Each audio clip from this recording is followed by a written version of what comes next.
သေးနဲ့ခေါ်ယူဆွဲနဲ့ဆွဲနေပေါက်ကိုဆွဲလိုက်ဟုတ်ခင်ဗျာမဆွဲနဲ့အတွင်းထဲလူကိုကြီးဒီပေါက်တော့ကနေဆွဲချလိုက်ဘောကိုဝေးဖို့ဆွဲပေါက်တော့ကနေဝေးဖို့ရမ်းချလိုက်โอเคအေးအဲ့ဒါကလည်းဝေးအေးအေးနည်းနည်းလေးတော့သိကမရောဝေးနည်းသိကမရောနည်းသိကမရောဝေးအားလေးပဲနားရမှာလားဘာလို့အေးအေးဒီနေ့ဆိုတဲ့ဟာလေးတော့ဝေးလှုပ်လာခဲ့ပြီဒါကတော့အေးအေးပေါ့ဘာလဲမလားအေးအေးဒီနေ့ဆိုတော့လည်းလှုပ်လာခဲ့ပြီဒါကတော့အေးအေးပေါ့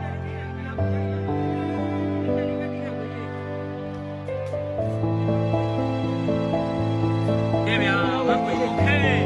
ဟေးလူဘီပြောင်းကြတယ်ဒီကောလူဘီ